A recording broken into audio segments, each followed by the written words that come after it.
What if everything you've learned about history is just the version that survived the silence? Close your eyes for a moment.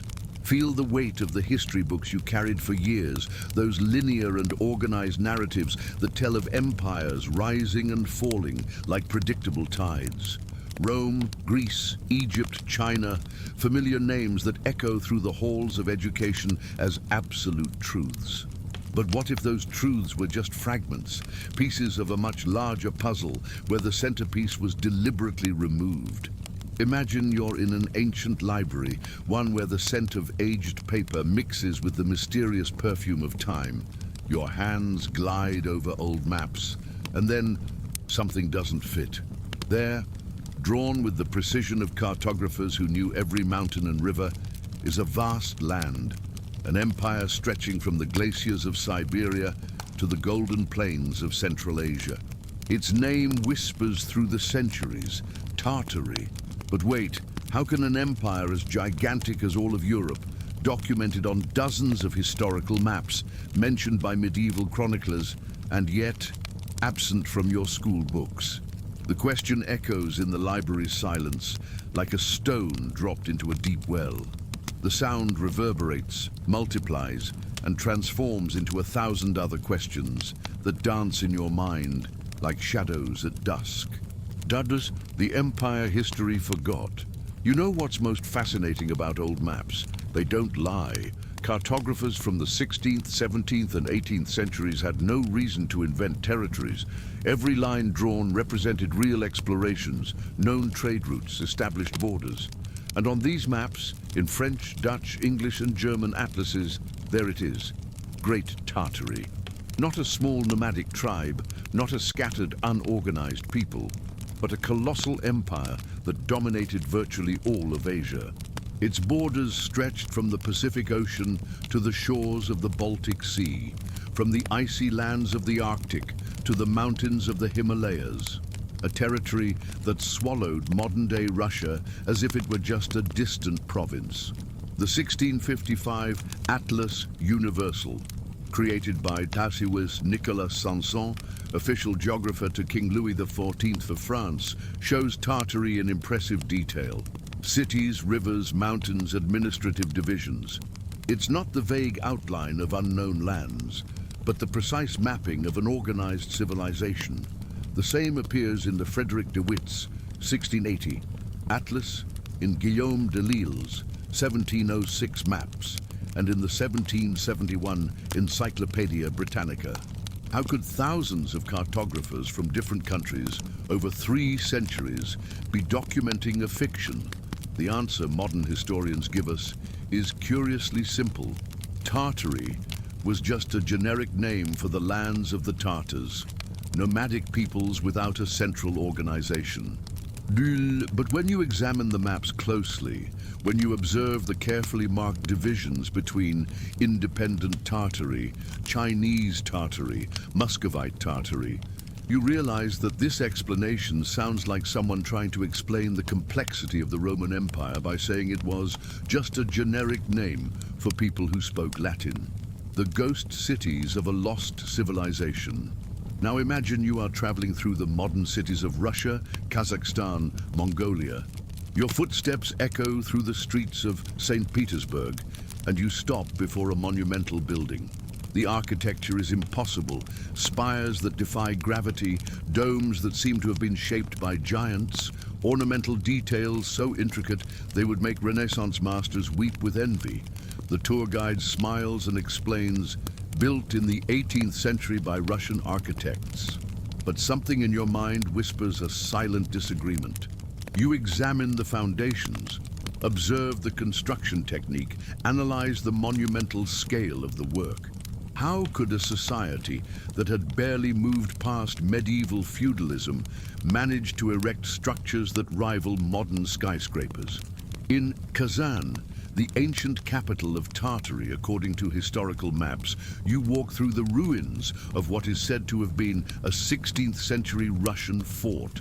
But the walls that stand before you tell a different story. They are blocks of stone, cut with millimeter precision, fitted without mortar, weighing tons each. The technology needed to cut, transport, and position these stones would be impressive, even by contemporary standards.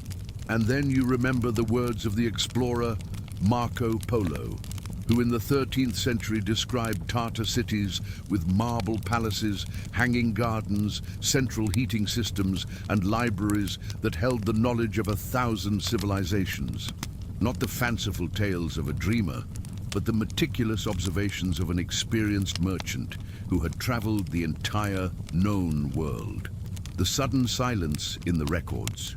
There's something deeply unsettling about the official chronology of Tartary. For centuries, constant references appear: European merchants trading with Tartar Khans, ambassadors visiting the imperial court of Tartary, Jesuit missionaries documenting the refined customs of the Tartars. And then, in the late 18th, early 19th century, silence. Not the gradual silence of a declining empire, but an abrupt interruption, as if someone had simply decided that Tartary had never existed. Have you ever stopped to think how strange that is? Empires don't disappear from history without a trace. When Rome fell, we have detailed accounts of the barbarian invasions, the political collapse, the gradual transformation into new kingdoms. When Constantinople was conquered by the Ottomans, historians from dozens of countries documented every battle, every treaty, every change of power.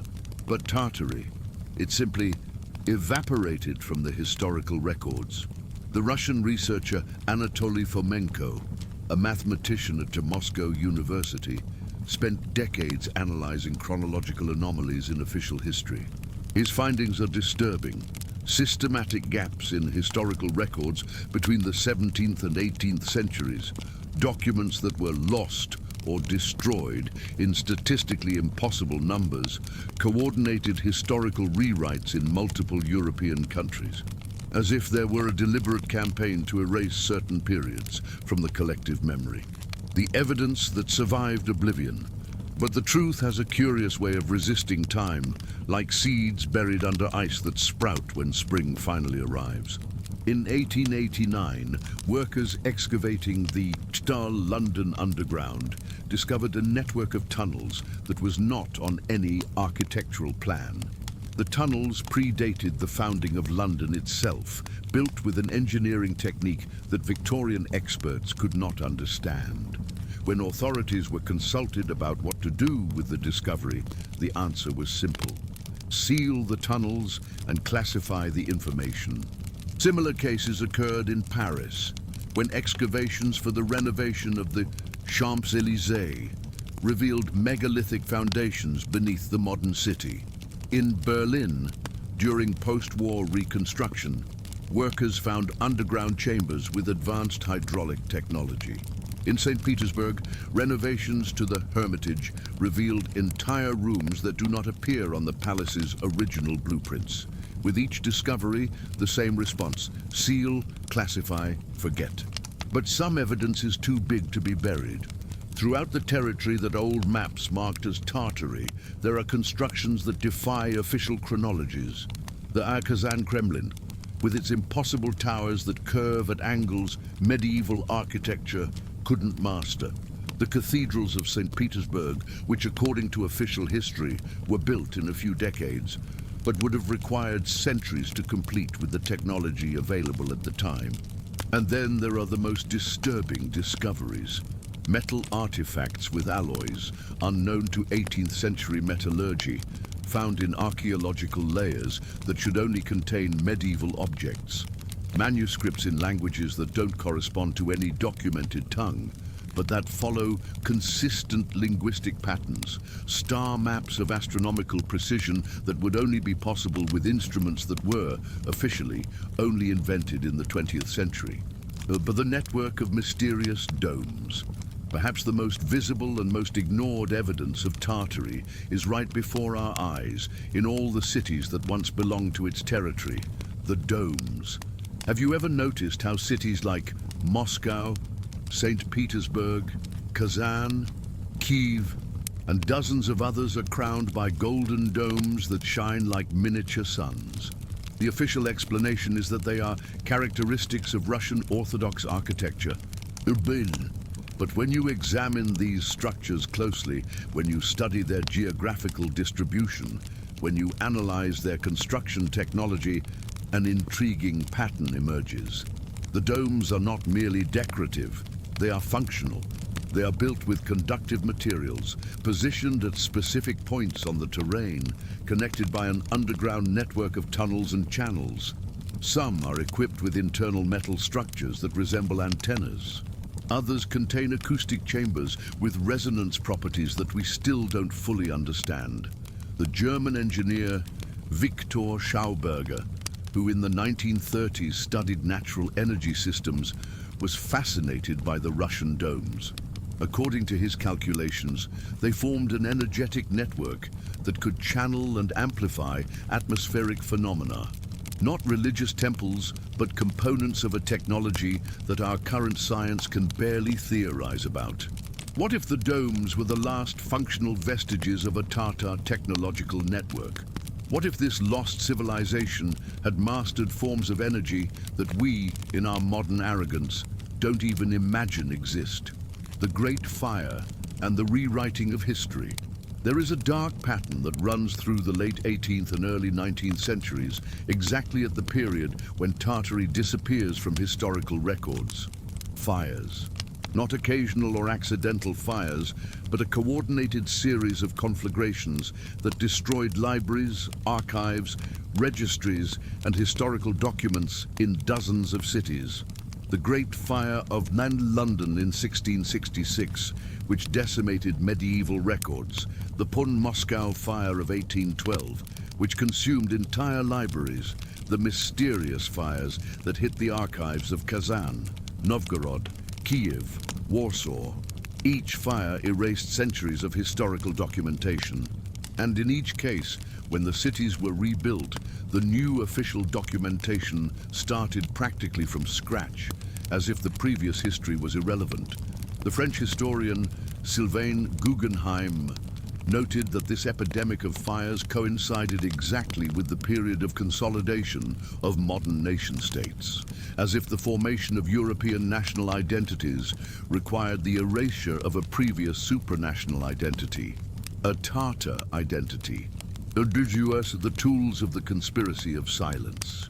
Now you might be asking yourself, how would it be possible to coordinate such a broad campaign of oblivion? How could dozens of countries, many of them rivals, collaborate in the erasure of an entire civilization? The answer may lie in the secret societies that flourished exactly during this period. The Freemasons, who spread across Europe in the 18th century as a network of influence that connected nobles, merchants, intellectuals, and politicians. The Illuminati, who openly sought to reorganize the world order through the control of information.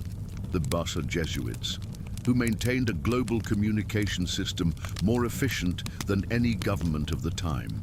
These organizations were not just social clubs or religious groups.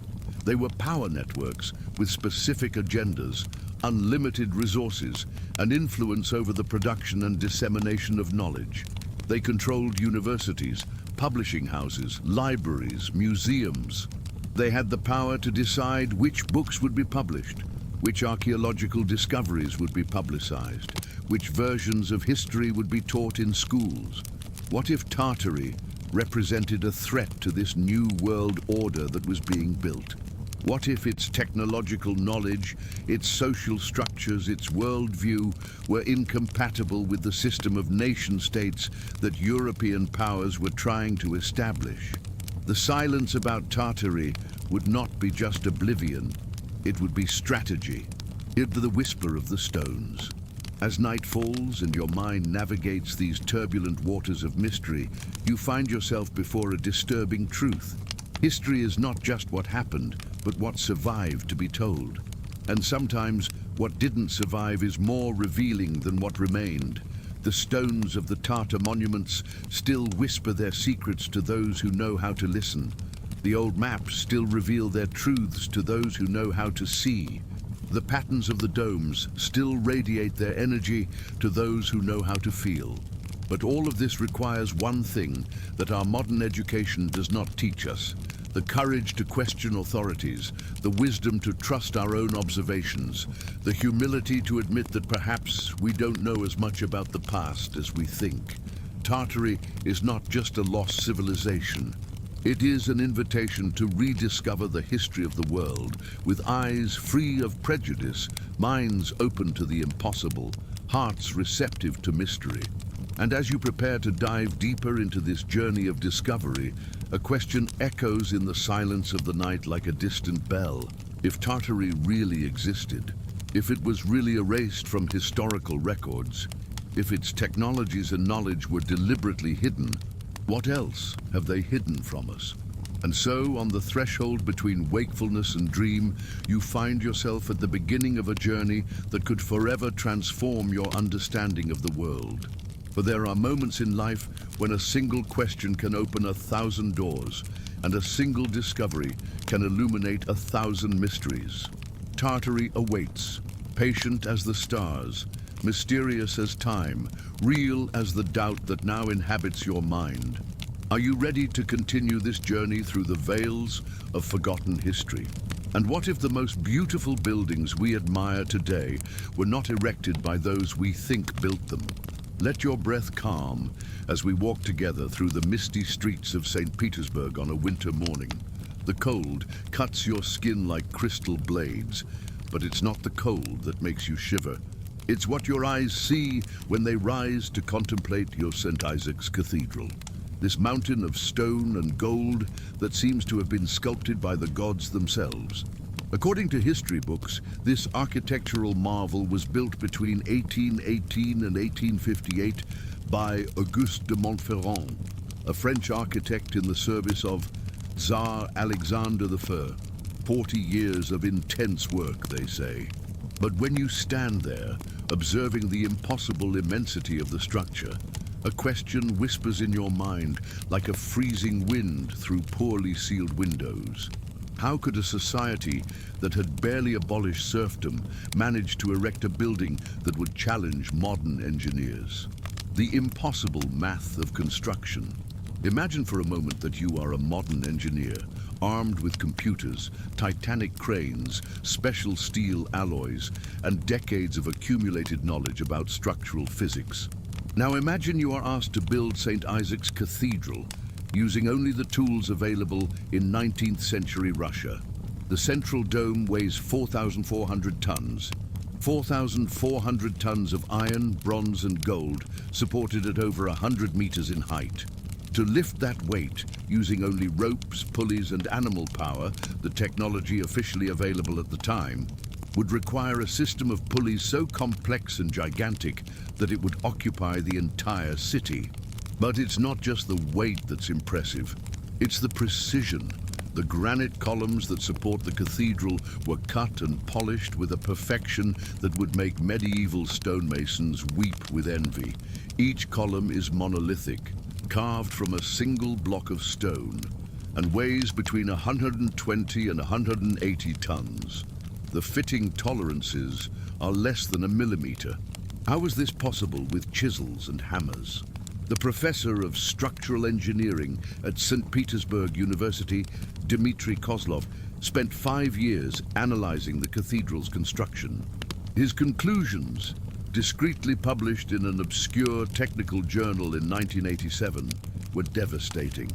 With the technology available in the 19th century, the construction of St. Isaac's Cathedral would have taken at least 200 years, required a workforce of at least 50,000 men working simultaneously, and consumed the total budget of the Russian Empire for 3 consecutive decades. In other words, mathematically impossible. Derriere's The Mystery of the Lost Foundations. But if you think the mystery ends on the surface, prepare for an even more disturbing journey. For beneath each of these impossible constructions in Tatar territory, archaeologists have discovered something that shakes the foundations of official chronology. Layers of much older and much more sophisticated construction. In 1997, during restoration work at the Hermitage, workers found, 15 meters below the current level, structures of worked marble using techniques they could not identify. The marble had been cut using some kind of technology that left surfaces as smooth as mirrors, with no tool marks. Even more intriguing, chemical analyses revealed that the marble was not from any known quarry in the region. Where did it come from? How was it worked? Why was it buried? The questions echoed through academic halls like shouts in empty cathedrals. And then, as always happens with inconvenient discoveries, came the official silence. The discovery was classified. The site was sealed. The workers were transferred to other duties. But the truth has a stubborn way of leaking through the cracks of oblivion. Similar cases began to emerge throughout the former Tatar territory. In Moscow, subway excavations revealed underground chambers built with perfectly fitted megalithic blocks. In Kazan, sanitation works discovered a network of tunnels that extended for kilometers beneath the modern city. In Kivo, the construction of a shopping center was halted when excavators stumbled upon the ruins of an entire city buried beneath the current one. In all cases, the same sequence of events: discovery, initial analysis, classification, silence. As if a protocol existed to deal with evidence of a previous civilization. The Golden Domes, antennas of a lost technology. Now allow your mind to float to one of the most visible and most ignored aspects of Tatar heritage. The golden domes that crown virtually every building in the former Tatar territory. From Moscow to Vladivostok, from Murmansk to Kazakhstan, thousands of these structures shine in the sun like miniature suns. The official explanation is simple: religious orthodox symbolism. But when you examine these domes with an engineer's eye, when you analyze their materials and their geographical distribution, an intriguing pattern emerges. They are not just decorative, they are functional. The Serbian physicist Nikola Tesla, during his research on wireless energy transmission in the early 20th century, became obsessed with the Russian domes. According to his personal notebooks, discovered decades after his death, Tesla believed that the domes formed an electromagnetic resonance network, capable of capturing, amplifying, and retransmitting atmospheric energy. This may sound like science fiction, but consider the facts. The domes are built with specific metal alloys, positioned at geologically strategic points, connected by an underground network of conduits and chambers. Many contain internal structures that resemble parabolic antennas. Others are equipped with acoustic resonance systems so precise that they still work perfectly after centuries. And then there is the phenomenon that locals have known about for generations, but which official science prefers to ignore. During electrical storms, the domes emit a soft luminescence, as if they were absorbing and redistributing the energy from lightning. Not religious symbolism, technology. Under the central heating of St. Petersburg, a historical impossibility. Let's do a historical imagination exercise. It's 1750, the middle of a Russian winter, with temperatures of 30 degrees cutting through the landscape like ice knives. You are walking through the palaces of St. Petersburg, and something extraordinary happens. You are warm.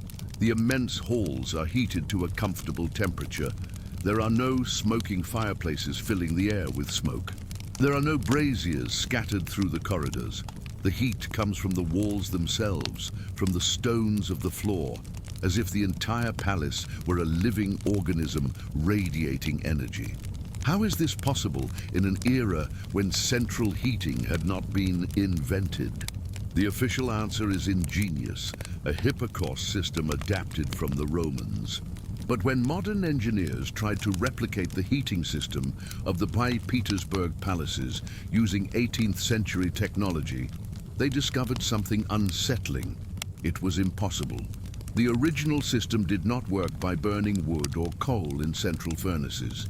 It worked through an underground network of conduits that captured natural geothermal heat and distributed it through an air circulation system so sophisticated that it seemed to have been designed by contemporary engineers. Even more intriguing, The system was integrated with the dome network. During analyses with electromagnetic radiation detectors, technicians discovered that the domes of the palaces emitted an energetic field that coincided exactly with the points of greatest heating efficiency, as if the domes were not just antennas, but components of an integrated technological system that our current science can barely comprehend. Udrastdu, the impossible roads of the lost empire. But if the urban constructions of Tartary challenge our understanding of historical engineering, what about its transportation infrastructure? Old maps show a network of roads that connected the entire Tartar territory from the Pacific to the Atlantic. Not primitive trails winding through the mountains, but straight routes that cross thousands of kilometers with the precision of modern highways. Marco Polo, in his 13th century chronicles, described these roads with admiration. Paved with stones so perfectly fitted that there is no space for even a knife blade between them. So smooth that horses gallop as if they were flying. So straight that one can see the destination a 3-day journey away. Where are these roads today? Fragments of them can still be found under modern Russian highways. During the construction of the TAL, Trans-Siberian Railway, TAL, in the 19th century, engineers were astonished to discover that in several sections they were simply removing earth and vegetation from already existing roads built with a paving technique they could not identify. The English engineer William Chambers, supervisor of the construction of a segment of the Trans-Siberian Railway, wrote in his diary in 1883, "It is as if we are discovering the bones of a buried giant." These roads predate any known civilization in the region, and yet they are superior to anything we are able to build. The underground aqueducts, artificial rivers beneath the cities. Continue walking with me through the buried mysteries of Tartary. We now descend to the depths, where water whispers secrets through tunnels excavated into the living rock. Beneath almost all the major cities of the former Tartar territory, there is a network of aqueducts and underground channels that would make Roman engineers look like amateurs. In Moscow, speleologists have mapped more than 600 kilometers of still functional water tunnels. In St. Petersburg, the network extends over a territory equivalent to the entire modern city. But here's what's truly impressive. These aqueducts don't just transport water. They purify it, heat it, mineralize it, and distribute it with a pressure so precisely calculated that natural water spouts spring up at specific points in the city without the need for pumps. The American hydrogeologist David Richardson spent 3 years studying the underground water system of Kazan. His findings were published in an obscure Canadian technical journal in 1991 and then quickly withdrawn from circulation for editorial review. Fortunately, some copies survived. Richardson discovered that the Tartar aqueducts did not work by simple gravity like the Roman systems. They worked through a hydraulic principle that he could not fully identify, but that seemed to harness natural earth pressures in a way that our modern engineering does not master. It's as if whoever built these systems understood terrestrial hydrology in a much deeper way than we do, Richardson wrote. They didn't fight against the natural forces of water. They danced with them, and dreamed through the underground libraries and lost knowledge. But perhaps the most disturbing discovery made in the depths of the Tartar cities is not aqueducts or heating systems. It's the repositories of knowledge. In 1976, during excavations to expand the Moscow subway, workers discovered a sealed underground chamber that contained thousands of manuscripts preserved in a material they could not identify. The texts were written in various languages, some recognizable as ancient variations of Russian and Mongolian, others completely unknown. What made the discovery even more intriguing was the content of the manuscripts. They were not administrative records or religious texts, but scientific treatises, diagrams of machines that seemed decades or centuries ahead of their time. star maps of a precision that would only be possible with modern astronomical instruments, mathematical formulas that anticipated discoveries that were officially only made in the 20th century. One of the manuscripts, translated by a team of linguists at Moscow University, described in technical detail a system for capturing energy from the atmospheric ether through dome-shaped metal structures positioned at specific points in the territory.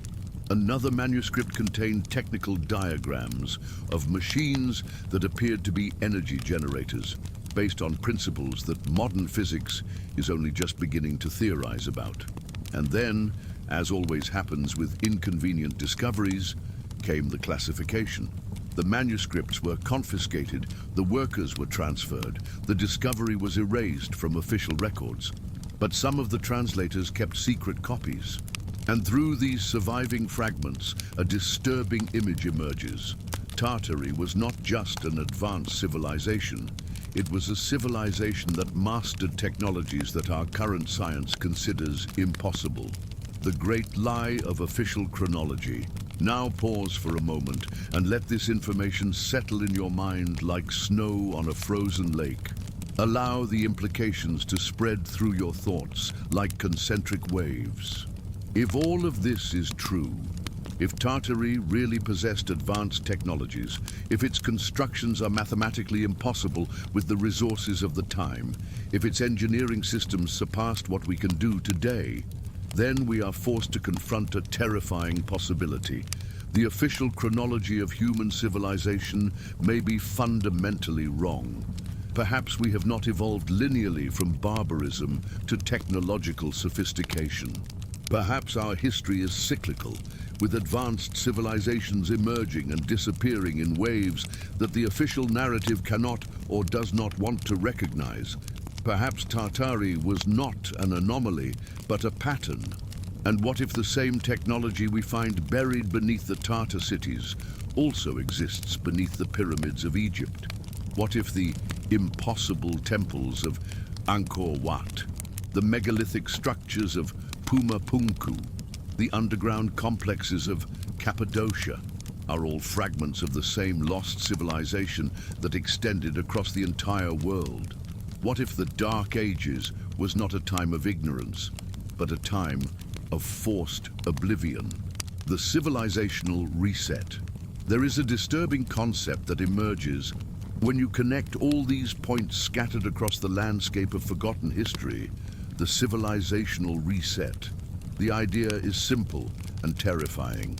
Periodically, human civilization is reset through natural cataclysms, devastating wars, or deliberate manipulation.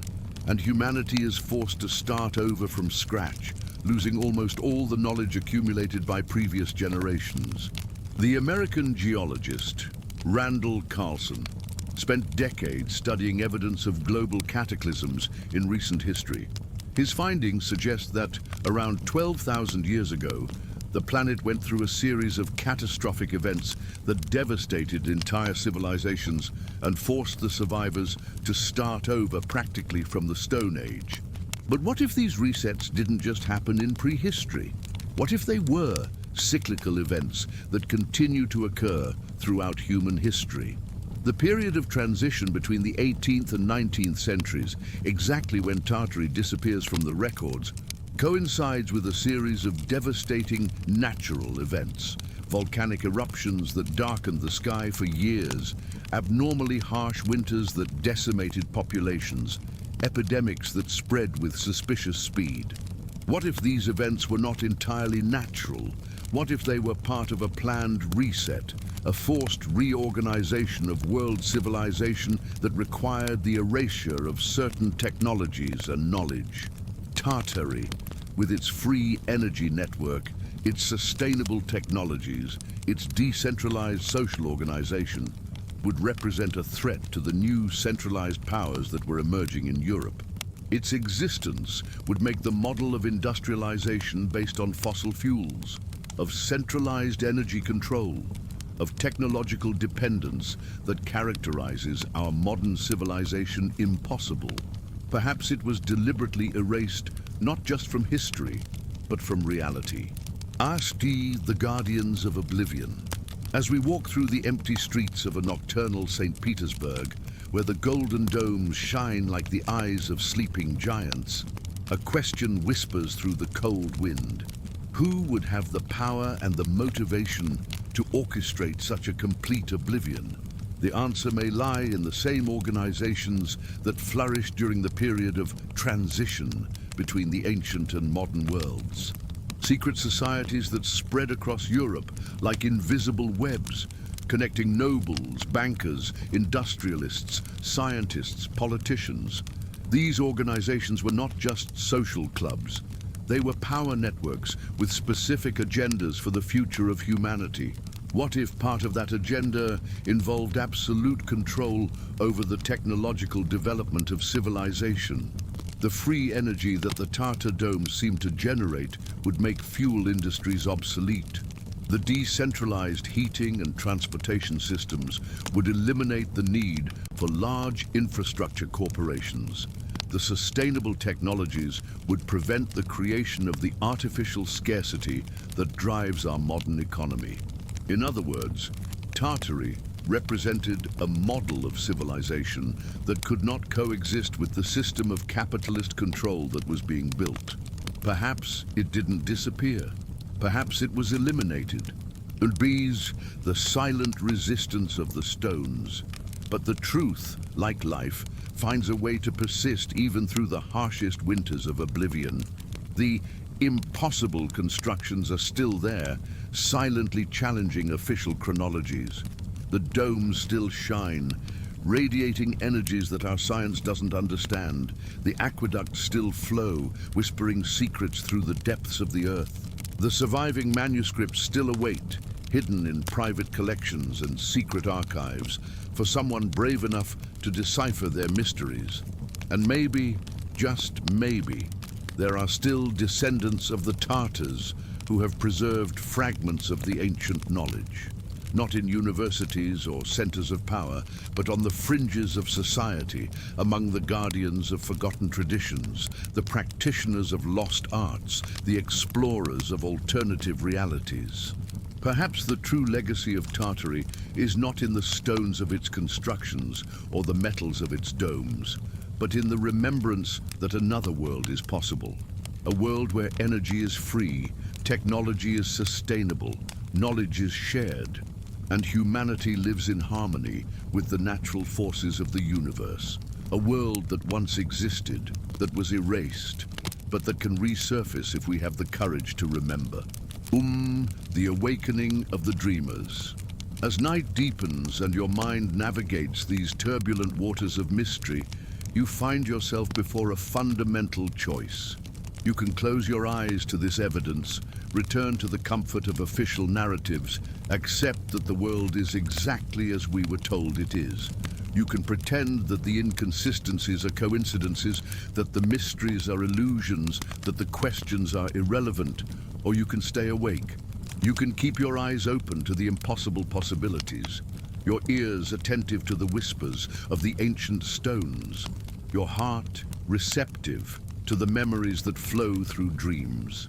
You can join the silent lineage of awake dreamers, of persistent questioners, of explorers of alternative realities who have always existed on the fringes of official history, guarding fragments of greater truths that the common mind cannot process.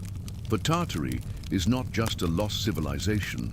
It is a symbol of everything that has been forgotten, suppressed, erased from the collective memory of humanity. It is an invitation for us to explore not just the past, but the future. Not just what was, but what can be.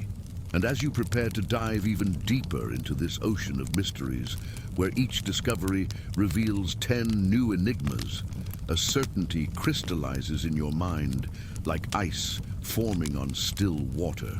The truth is much stranger and much more wonderful than any fiction we can imagine. And it is waiting, patient as the stars, persistent as the tides, for those who are brave enough to seek it. In the deep silence of the night, where only the whisper of the wind through the golden domes breaks the quiet, You find yourself on the threshold of unexplored territories of consciousness. For there are moments in life when a single revelation can forever transform our understanding of the possible. Tartary does not end here. It has only begun to reveal its deepest secrets. Do you feel the courage growing in your chest like a silent dawn? Are you ready to discover what else is hidden in the shadows of lost history? What if Tartary was not an isolated empire in Asia, but just a visible fragment of a civilization that embraced the entire world?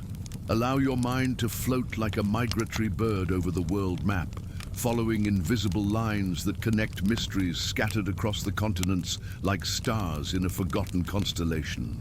We begin in the icy vastness of Siberia, where the golden domes of Tartary shine under northern lights, and our journey takes us across oceans of time and space to places where the logic of official history dissolves like ice under the equatorial sun. Look at the high plateau of Peru, where Sacsayhuaman stands like a stone fist defying the sky. Its megalithic walls, built with blocks that weigh more than 300 tons each, fitted with a precision that does not allow a sheet of paper to be inserted between them. Conventional archaeology attributes this marvel to the Incas of the 15th century. But when you observe the construction technique closely, when you analyze the sophistication of the engineering, when you compare it with the architectural impossibilities we found in Tartary, the similarities are disturbing. These, the megalithic echoes of a lost technique. Imagine you are a cosmic detective following clues scattered across the entire planet. On every continent, you find the same pattern. Impossible constructions that defy official chronologies, attributed to civilizations that supposedly did not have the necessary technology to erect them. In Russia, the cathedrals of St. Petersburg, with their domes of thousands of tons, supported by structures that 18th century engineering could not calculate. In Peru, Ollantaytambo, where 50-ton granite blocks were transported over steep mountains and fitted with millimeter precision.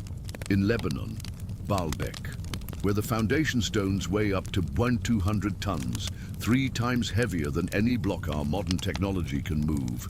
In Egypt, the Great Pyramid, built with 2.3 million stone blocks cut and positioned with astronomical precision that our most advanced computers struggle to replicate. In each location, the same question echoes through the centuries. How could civilizations that officially did not know the wheel, did not possess cranes, did not master advanced metallurgy, have accomplished feats of engineering that defy our current technical capacity? The answer may lie in a truth that completely rewrites our understanding of history. These constructions were not made by different civilizations in different eras. They were made by the same global civilization, of which Tartary was just a province. The universal language of the stones. Continue following this trail of evidence that spreads across the globe like veins of gold through rock. Examine not just the scale of these constructions, but their technical details. There is a constructive signature that is repeated in places separated by oceans and millennia. The archaeologist Christopher Dunn spent decades analyzing the stone-cutting techniques in ancient monuments around the world. His discoveries are revolutionary, from Egypt to Peru, from my Easter Island to the megalithic complexes of Europe. We find evidence of the use of tools that leave identical marks, not bronze or iron tools as conventional archaeology suggests. Tools that cut granite as if it were butter, that polished surfaces until they achieved an almost mirrored reflection, that drilled perfectly circular holes through the hardest stones on the planet. In Pumapunku, Bolivia, blocks of diorite, one of the hardest stones that exists, were cut at angles so precise that they fit together like Lego pieces. The surfaces are so smooth that they reflect light like polished metal. To create these shapes with modern technology, we would need diamond saws and high-precision milling machines. How was this possible 1,000 years ago? Even more intriguing, The same cutting technique appears in Tartar monuments in Siberia, in temples in Southeast Asia, in pre-Columbian constructions in the Americas. It's as if the builders had learned from the same technical school that spread throughout the entire world.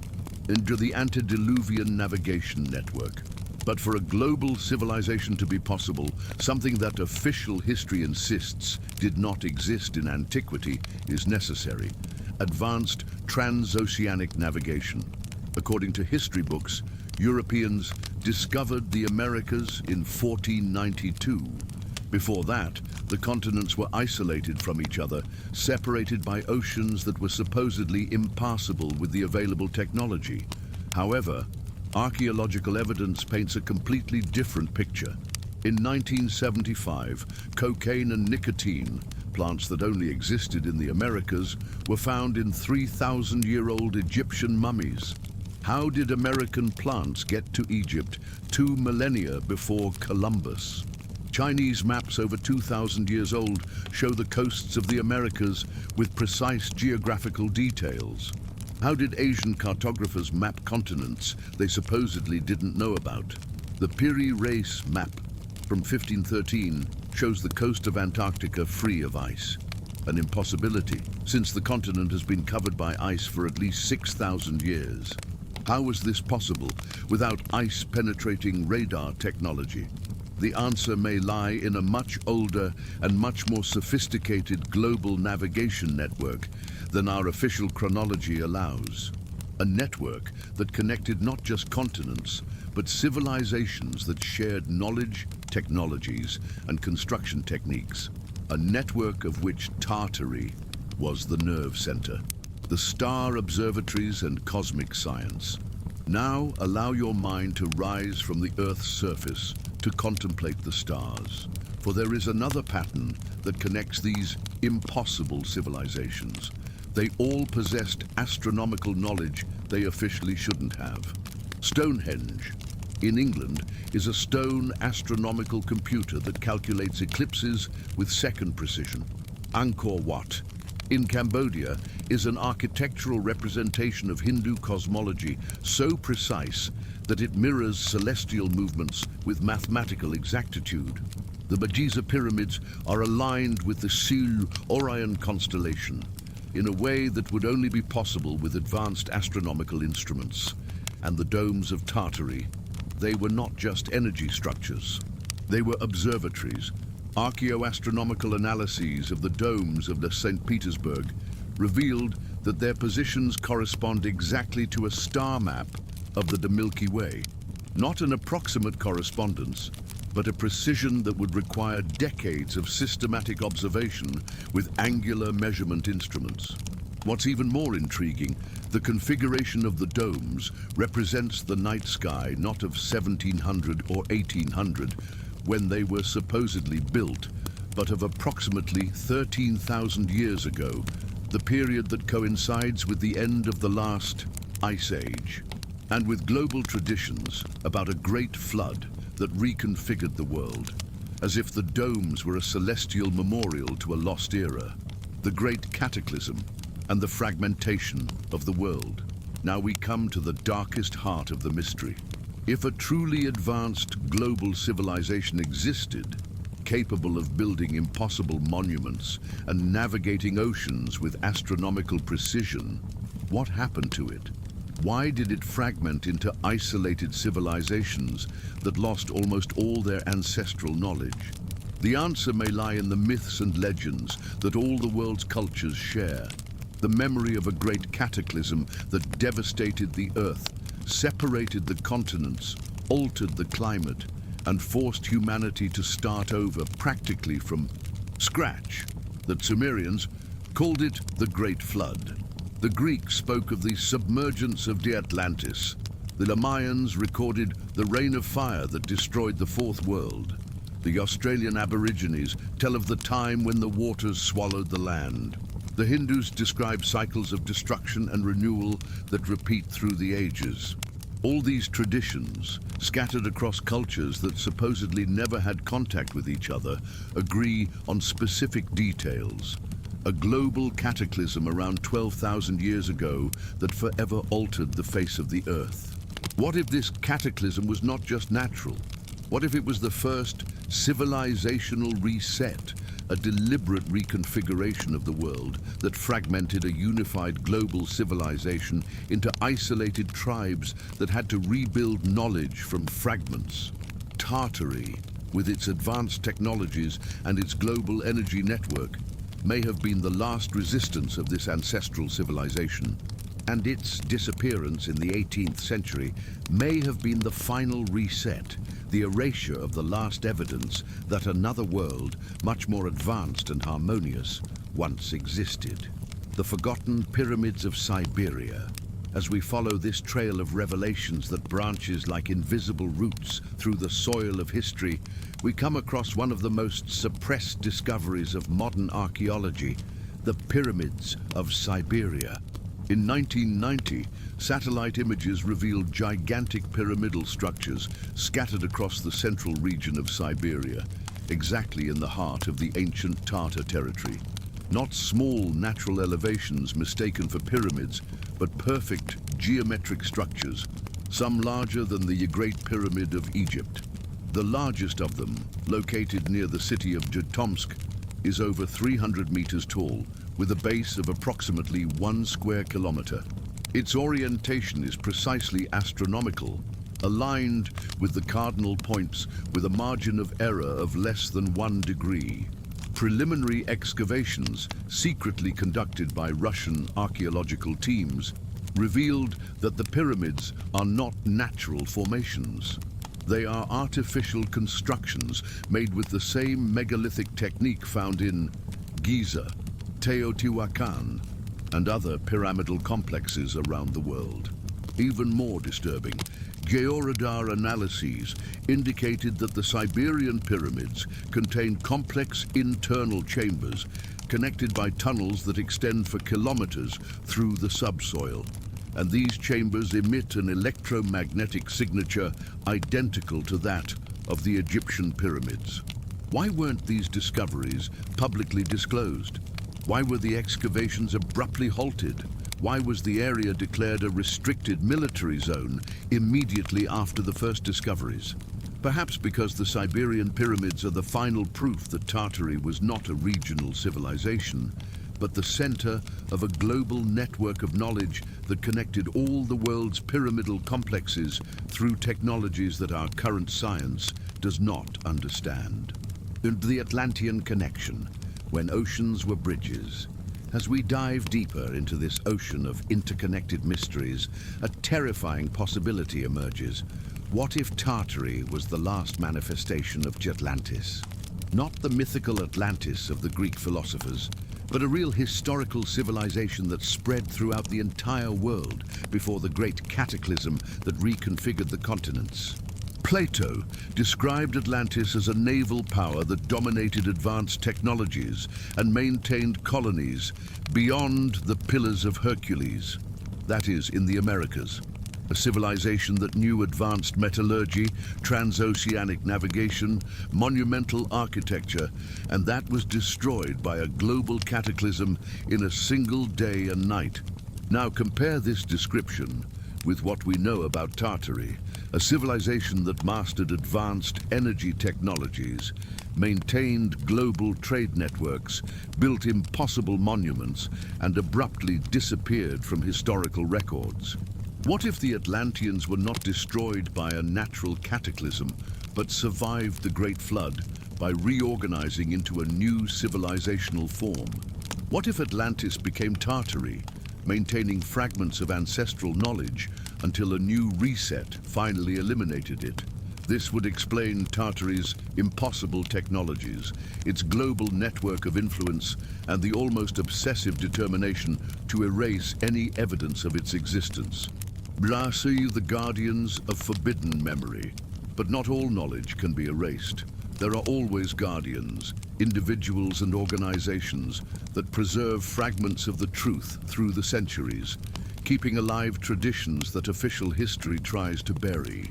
In the esoteric schools of our Tibet, monks still practice techniques of architectural visualization that supposedly allow them to influence the energy of constructions through focused meditation. Is it a coincidence that these techniques are practically identical to the descriptions in the Tartar manuscripts about dome activation? Among the native peoples of Siberia, shamans still sing songs that speak of cities of light that shone on the icy plains where the ancestors mastered the power of heaven and earth, primitive mythology or ancestral memory. In European secret societies, rituals still refer to lost knowledge of the North and the return of the Golden Age. Abstract symbolism or deliberate preservation of historical information.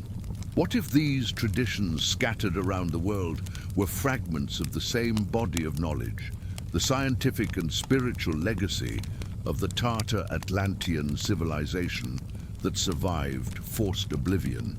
The magnetic anomalies and the global energy grid now allow our investigation to lead us to a territory where archaeology meets frontier physics. For there is evidence that the network of megalithic monuments scattered around the world were not just isolated constructions, but components of a global technological system that still functions in a limited way. Geomagnetic surveys of impossible archaeological sites have revealed a surprising pattern. They are all located at points of natural magnetic anomaly, places where the Earth's magnetic field exhibits specific fluctuations that create ideal conditions for unusual electromagnetic phenomena. Stonehenge is positioned over an intersection of magnetic force lines. The Giza pyramids mark a point where the geomagnetic field reaches peaks of intensity. Machu Picchu was built exactly on a natural magnetic convergence zone, and the domes of Tartary, all without exception, are positioned at points of maximum geomagnetic activity. Even more intriguing, when these points are connected on a global map, they form a precise geometric network, a pattern that seems to have been planned to harness and amplify the planet's natural magnetic forces. The Russian engineer Nikolai Goncharov, along with his colleagues Vyacheslav Morozov and Valery Makarov, spent decades mapping this network. Their findings were published in an obscure Soviet scientific journal in 1973 and then quickly suppressed. They discovered that the intersection points of the network correspond exactly to the location of the world's major megalithic sites, as if the entire Earth were a gigantic machine and the ancient monuments were its operational components. The conspiracy of linear time. As these revelations accumulate in your mind, like sedimentary layers of a buried truth, you are faced with a perception that shakes the foundations of everything you've learned about the nature of reality. What if time is not linear? What if human history is not a constant progression from ignorance to knowledge, but a cycle of ascents and falls, of oblivion and rediscovery? What if our current civilization is not the pinnacle of human evolution, but just another point on a cosmic spiral that has already passed through this same stage countless times? This possibility would explain why we find impossible technologies in primitive civilizations, why modern knowledge appears in ancient texts, why humanity's greatest constructions were supposedly erected by peoples who had just discovered agriculture. The truth may be that our current technology is not an innovation, but a rediscovery. That computers, the internet, electricity are just modern forms of capabilities that previous civilizations already mastered through different methods. Tartary may have been one of those peak civilizations, a moment of technological and spiritual flourishing that threatened to break the cycle of forced oblivion that keeps humanity in a state of perpetual amnesia. The awakening of planetary consciousness. But there is something profoundly hopeful in this seemingly dark revelation. For if we live in cycles, it means we are not condemned to perpetual ignorance. It means that lost wisdom can be recovered, that forgotten technologies can be rediscovered, that ancestral knowledge can awaken again. And perhaps this awakening has already begun. The internet allows suppressed information to spread instantly across the planet. Independent researchers can collaborate and share discoveries without relying on controlled academic institutions. Satellite technologies constantly reveal new, impossible archaeological sites that challenge official chronologies. Most importantly, a new generation of explorers is no longer willing to accept the artificial limitations imposed by conventional thinking. They question, investigate, experiment, rediscover. Perhaps the true legacy of Tartary is not in its physical constructions or its lost technologies, but in the remembrance that humanity was once much more than it imagines itself to be today, and in the promise that it can become that again. The call of the ancestors. As our journey through global mysteries comes to the end of this chapter, you find yourself facing a completely transformed mental landscape. The world is no longer the familiar and predictable place you knew this morning. It is a planet full of buried secrets, lost technologies, forgotten civilizations, impossible possibilities. Tartary was not just an Asian empire. It was a symbol of everything humanity can achieve when it breaks the artificial limitations imposed by fear, by ignorance, by control. And perhaps, just perhaps, your search for these lost truths is more than intellectual curiosity.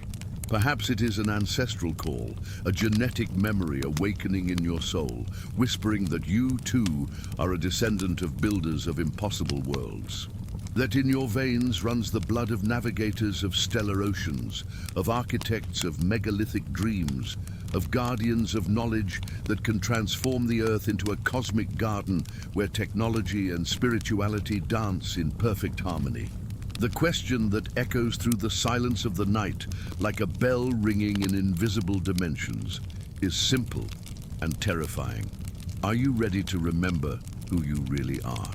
In the deep silence that follows great revelations, where only the whisper of infinite possibilities breaks the quiet of the night, you find yourself on the threshold of a territory that goes beyond history, beyond archaeology, beyond consensual reality itself. Uchi, for there are moments in the journey of consciousness when we discover that we are not just studying the past, but rescuing fragments of our own lost soul. Tartary resonates in every cell of your being like a memory almost recovered, like a dream almost remembered, like a future almost reached. Do you feel this deep resonance? Are you ready for the final revelation that awaits in the deepest shadows of forgotten history? What if the end of Tartary was not the end of a civilization, but the beginning of a transformation that is still happening? Take a deep breath and allow your consciousness to expand like circles in the water, reaching the most distant edges of perception. We are now at the final threshold of this journey through the veils of forgotten history, where questions become portals and revelations turn into keys that open doors you didn't even know existed. Here, in this sacred space between sleep and waking, where the whispers of ancestors mix with the promises of the future, we will unveil the greatest secret of all. Tartary never died. It just fell asleep, waiting for the right moment to awaken through those who are brave enough to remember. For there are truths that can only be understood when the mind frees itself from the shackles of linear thinking, when the heart opens to possibilities that defy everything we were taught about the nature of reality. The final revelation, Tartary beyond time. Imagine you are floating above human chronology as a cosmic observer, seeing not just isolated events, but patterns that repeat through the millennia like waves in an eternal ocean. From your elevated perspective, you begin to perceive something that remained hidden from terrestrial historians trapped in the linearity of time. Tartary was not destroyed, it transcended. What historical records documented as a disappearance was, in fact, a consciously planned metamorphosis, a transformation from a physical civilization into a dimensional civilization, from a territorial empire into a network of consciousness that operates beyond the limitations of space and time. The last Tartar masters, realizing that the world was entering a cycle of forced oblivion, made a decision that would forever change the destiny of humanity. Instead of resisting the civilizational reset, they would work with it, turning it into an opportunity for evolution.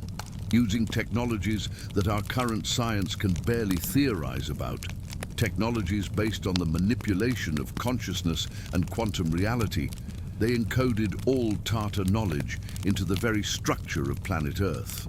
In the stones of monuments, in the frequencies of the domes, in the geomagnetic patterns, in the global energy network. The entire Earth became a living library, waiting for the moment when humanity would be ready to decode its secrets. The dormant codes in matter now, you can begin to understand why the Tartar constructions are mathematically impossible. They were not built with just stone and metal, but with substances that exist on the border between matter and consciousness. Programmable materials that respond to focused intention, that adapt to the energetic needs of the environment, that function as interfaces between dimensions. The golden domes are not just electromagnetic antennas.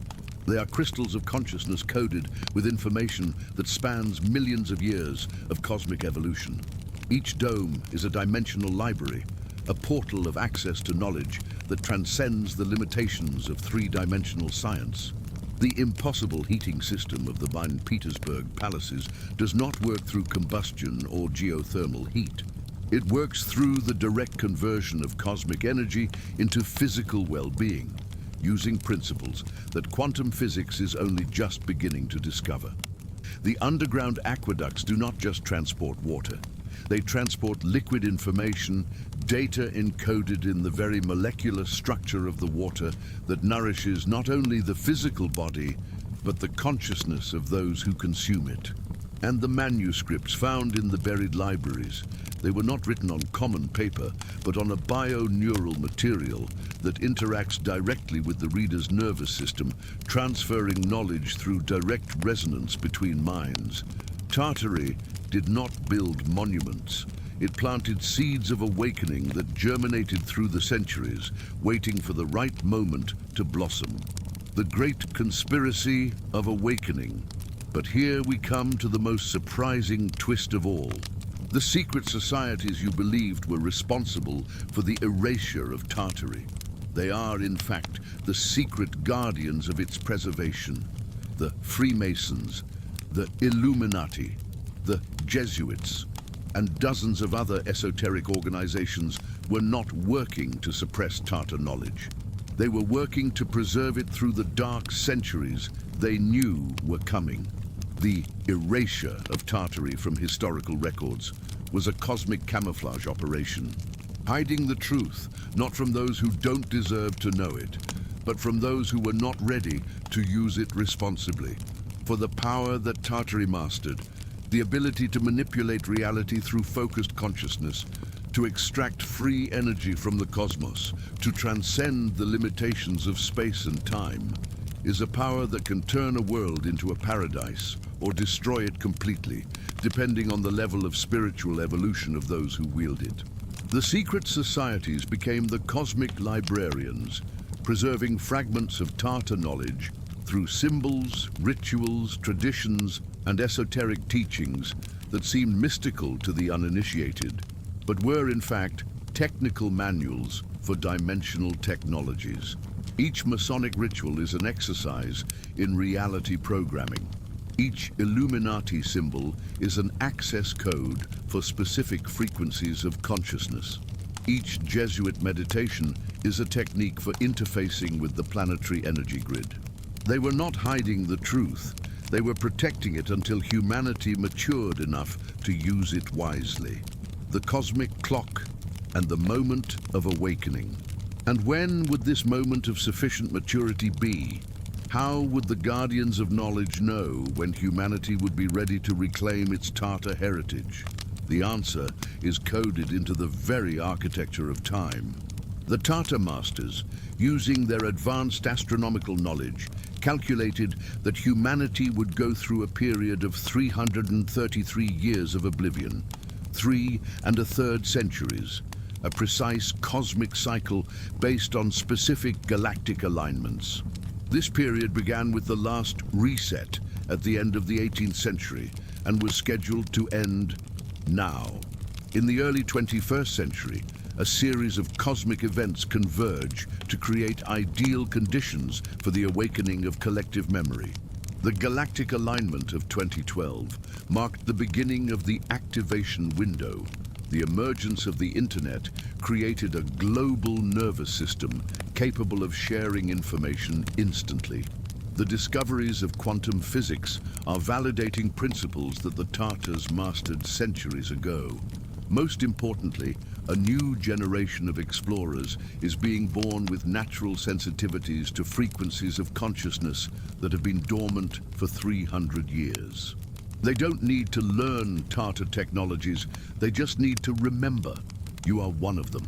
Azars, the activation of the dormant domes. As this revelation crystallizes in your consciousness like ice forming on a surface of pure water, you begin to perceive signs that have always been there, but that your conditioned mind couldn't process. The golden domes, scattered throughout the ancient Tartar territory, are not just passively shining in the sun. They are beginning to awaken, responding to changes in the frequency of planetary consciousness. Visitors to Moscow, St. Petersburg, Kazan, and other cities have reported unexplained phenomena, pulsating lights on the domes at night, inaudible harmonic sounds that create sensations of profound inner peace, spontaneous experiences of mental clarity, and amplified intuition when near these structures. Russian scientists, working discreetly, have documented measurable increases in the electromagnetic activity of the domes, correlated with events of mass spiritual awakening around the world. The domes are connecting again, reforming the global energy grid that powered the Tartar civilization. And as this network reactivates, it is catalyzing an awakening of consciousness that spreads like waves through the planetary noosphere. The first to feel this activation are those who carry, in their genetic and energetic structure, the ancestral memories of the original builders. The descendants of the Tartars, scattered throughout the world through centuries of migration, are beginning to experience spontaneous memories, vivid dreams with impossible landscapes, intuitions about technologies that officially do not exist. Urja's the rediscovered technology of consciousness, and as these awakenings multiply, a new science begins to emerge. A science that integrates the most advanced discoveries of quantum physics with the most ancient knowledge of human spirituality. Independent inventors around the world are beginning to rediscover free energy technologies based on principles that Tesla tried to develop, but that were suppressed by corporate interests. Not coincidentally, many of these discoveries happen when the inventors are near structures from the ancient Tartar territory, as if the domes were transmitting technical information directly to receptive minds. Visionary architects are developing designs for impossible constructions that use principles of acoustic levitation and geomagnetic manipulation to create structures that defy gravity. Their designs often eerily resemble the megalithic monuments we find scattered around the world. Biomimetic engineers are beginning to understand how to crystallize information in physical materials, creating smart stones that respond to human intention and adapt to environmental needs. Without knowing it, they are replicating the techniques that the Tartars used to build monuments that functioned as living organisms.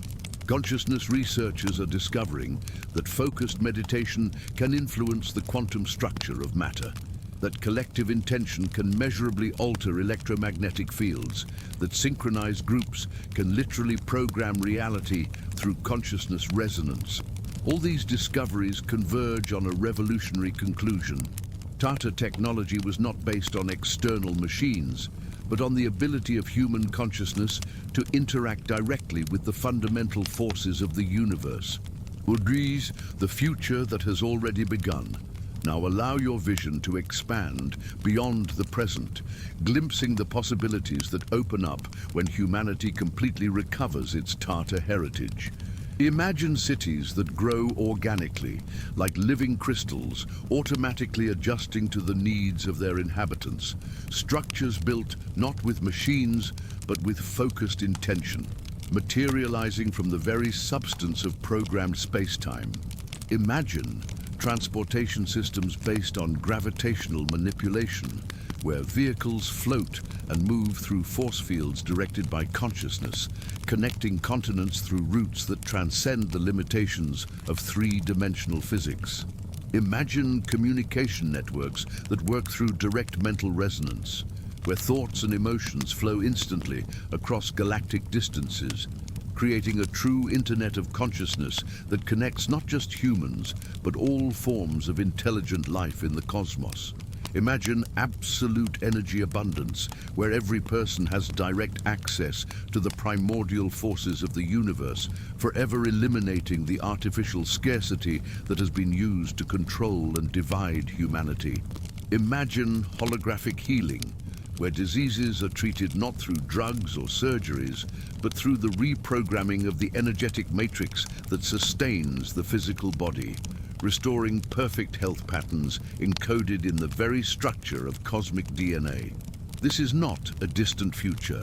It is a future that has already begun to manifest through the pioneers who are rediscovering the lost secrets, through the visionaries who are implementing impossible technologies, through the awakened who are remembering who they really are. The choice that defines everything. But with these possibilities also comes a cosmic responsibility, for the power we are rediscovering is the same power that, if misused, could turn the Earth into a sterile desert or an interdimensional battlefield. History is full of civilizations that reached advanced levels of technological spiritual development and then self-destructed through wars, moral degeneration, or disconnection from the cosmic principles that sustain life. Tartary survived for centuries because its inhabitants understood that true power is always accompanied by true wisdom, that advanced technologies can only be safely used by equally advanced consciousnesses, that the ability to program reality must be balanced by the humility to serve the greater good of all life. And now, as these technologies begin to awaken again, humanity finds itself facing the same choice that all advanced civilizations face: evolve or perish. To evolve means to develop not just our technical capabilities, but our spiritual wisdom. It means to use power to heal, to connect, to elevate, to create beauty and harmony.